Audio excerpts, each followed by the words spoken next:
Hey everyone, I'm Mandy, and this is Message to My Madness. Sorry for the delay in the video. I had one up, but I forgot to upload it, and then I was out of town visiting family.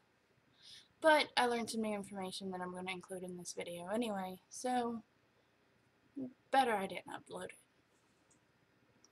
Anyway, I'm doing a joint video this week, simply because PTSD and G.A.D overlap so much, it's hard to tell where one ends and one begins.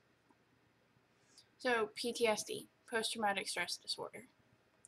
Until recently, I thought I had been diagnosed with PTSD within the past year, but a conversation I had this past weekend revealed I was originally diagnosed in 2002 at the age of 12.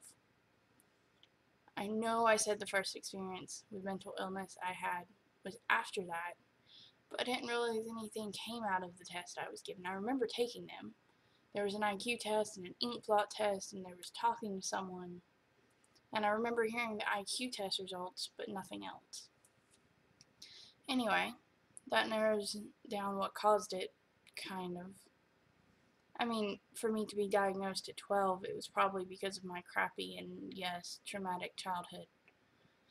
But I've had other traumatic situations happen since then that I also experienced symptoms of PTSD with, like that near-death event at 17 I told you about in my last video.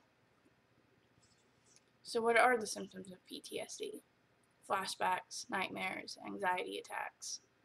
All of these can occur when triggered by a sound, a sight, a smell, or even a taste. There are at least 3 events I've experienced these symptoms with, and let me tell you, they are not fun.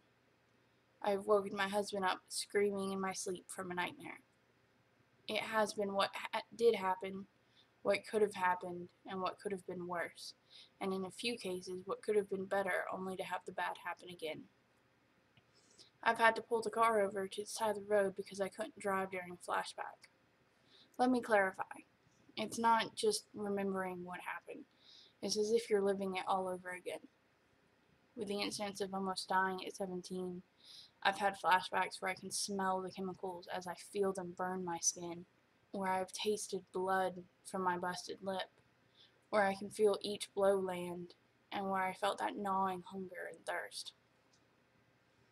I've gone to the emergency room because I thought I was having a heart attack, when in fact it was just a really bad anxiety attack.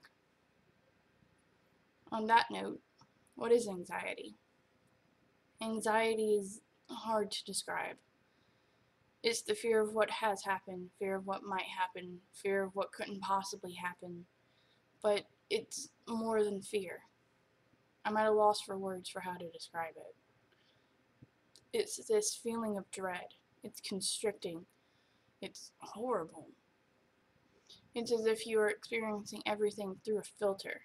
Like there's this thin, skin-tight mesh fabric between you and everything else.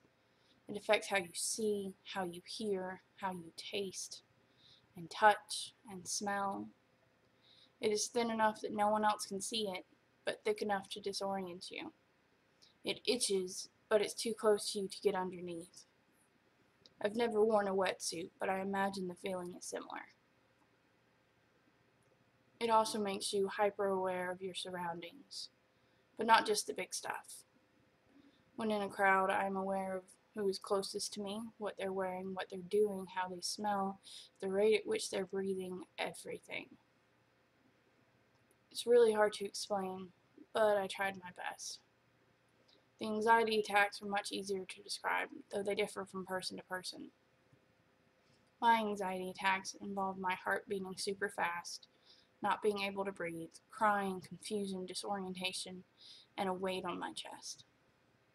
I have heard others say that they get really angry and yell, or get really quiet and stop moving altogether. It really just depends on the person. So what is general anxiety disorder? Well, it pretty much means you have anxiety about general things. It's not specific, it's not just one thing, it's everything. I know that's not a great explanation, but it's the best I can do. That's how I understand it. So, vocab word for the week. Traumatic. Commonly used as upsetting. in the same line as last week's word, actually means having to do with a trauma. Just because something upsets you does not mean it's traumatic. I know it sounds like I'm complaining about these, but it's just, I want the right words used. Because the easier we communicate, the better we communicate.